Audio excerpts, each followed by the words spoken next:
नमस्ते. तर आज आपण बनवणार आहे पोह्याची खीर.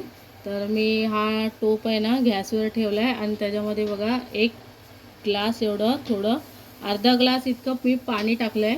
कारण का आपण ह्याच्यामध्ये दूध टाकताना ते जळलं नाही पाहिजे. तर आता मी गॅस चालू करते आणि ह्याच्यामध्ये मी अमूल दूध घेतलेलं आहे 1 लिटर. तर आपल्याला हे दूध आहे ना चांगलं कढून घ्यायचं.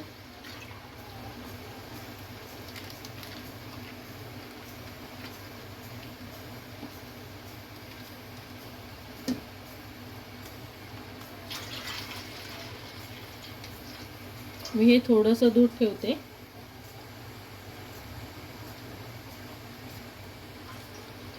आता आपल्याला हे दूध आहे ना चांगलं कढून घ्यायचं आहे. तर मी हे पोहे घेतलेत 100 ग्राम इतके पोहे आहेत. आता ह्या पोह्याला आपण 2 ते 3 पाण्याने स्वच्छ धुवून घ्यायचं आहे.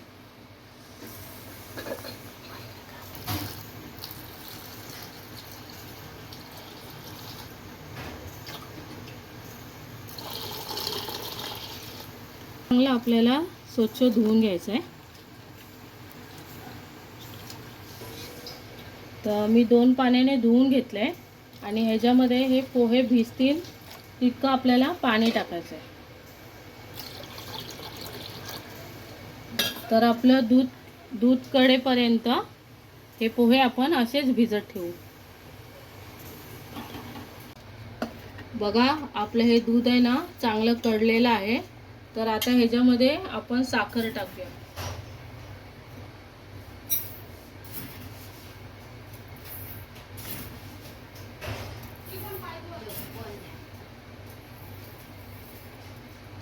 तर 300 ग्राम साखर आपण ह्याच्यामध्ये ॲड करूया. तुम्हाला किती गोड पाहिजे खीर त्याप्रमाणे तुम्ही कमी जास्त साखर करू शकता. आम्हाला गोड आवडते, म्हणजे आमच्या घरामध्ये गोड खाणार आहेत. तर मी थोडी अर्धा पाव अजून साखर ह्याच्यामध्ये ॲड करते. जर कोणाला घरामध्ये शुगर वगैरे असेल तर तुमच्या हिशोबाने. आणि असं पण शुगरवाल्यांना शुगर खायला जास्त आवडतं, तर डोंट वरी, खावा. तर आपल्याला हे अजून दूध आहे ना 10 मिनटं कढवायचं आहे. कारण का आपण याच्यामध्ये साखर टाकले आणि साखर चांगली मेल्ट झाली पाहिजे. तर हे बघा मी 10 काजू, 12 बदाम आणि वेलची घेतलेली आहे. तर आता आपण ह्याला बारीक पावडर करून घेऊया.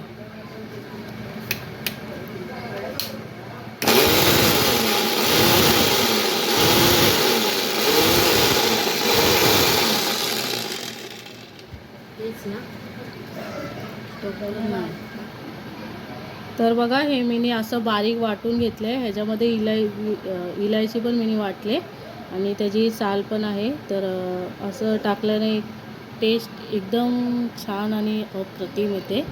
तर चला, तर हे जे मी काजू बदाम आणि विलायचीचं पेस्ट केलं आहे ना ते आपण ह्याच्यामध्ये दुधामध्ये टाकून देऊया. हे टाकल्याने काय होतं, आपल्या खीरला ना एक दाटसरपणा येतो आणि टेस्ट पण एकदम छान लागते.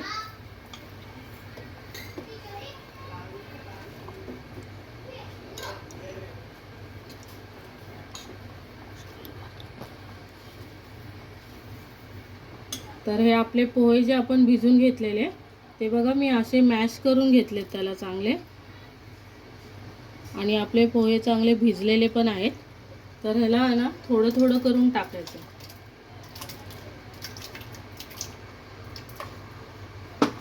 आणि ह्याला चांगलं हलवायचं.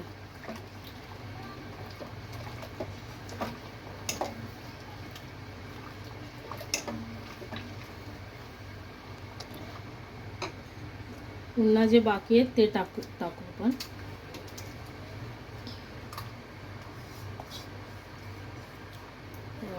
पोहे जेव्हा आपण घेऊ ना खीर बनवायला तेव्हा चांगले त्याला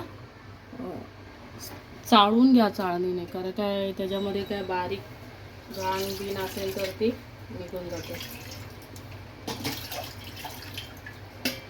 तर तर बघा मी ह्याच्यामध्ये पोहे टाकलेत. आता ह्याला एक उकळी येऊन द्यायची. मी 15 मिनटं मी दूध चांगलं उकळलेलं पहिलं. आणि खीर बनवताना एक लक्षात ठेवा की आपल्याला हे असं हलवायचं आहे जेणेकरून आहे ना खाली टोपाला लागलं नाही पाहिजे, म्हणजे जळलं नाही पाहिजे. त्याच्यासाठी मी तुम्हाला जी सांगितलं आहे की दूध टाकायच्या आधी थोडं पाणी टाकायचं, त्याच्यानंतर दूध टाकायचं, त्याच्याकरून काय खाली लागत पण नाही आणि जळत पण नाही.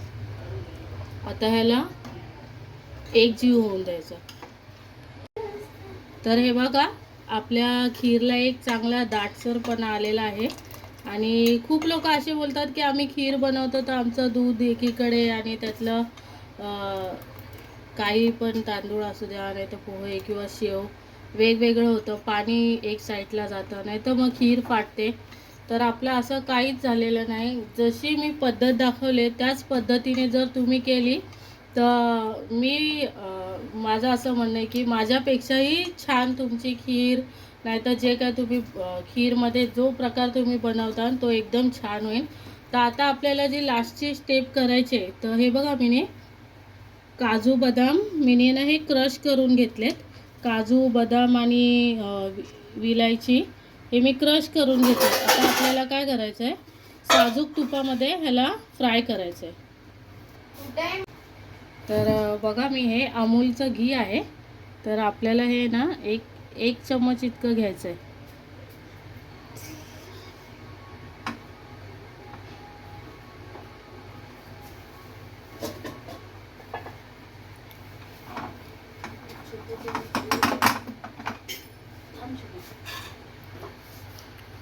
तर आपण गॅस चालू करूया.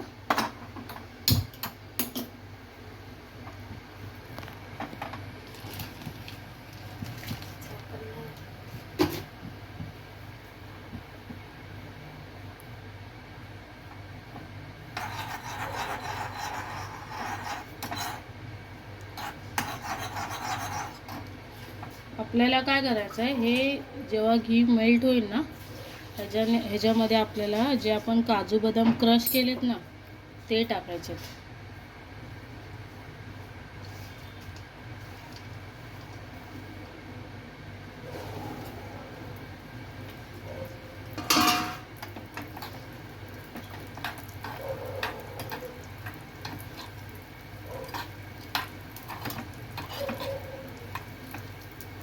ह्याला हलवायचं आहे आणि सुगंध यायला लागला ना काजू बदामचा, एकदम फ्राय केलेला एक खमंग असा आहे ना सुगंध येतो.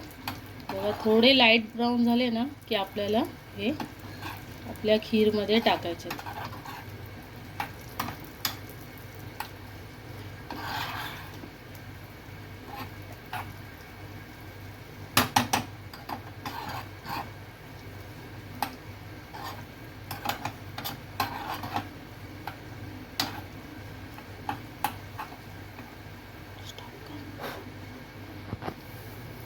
तर बघा आपलं हे मस्तपैकी असं ब्राऊन गोल्डन कलर आलेला आहे. तर आपल्याला हे ना खीरमध्ये सोडून द्यायचं. जास्त वेळ न घालवता लगेच आपल्याला ह्याच्यावर ते झाकून द्यायचं. आपली खीर तयार आहे आता खाण्यासाठी.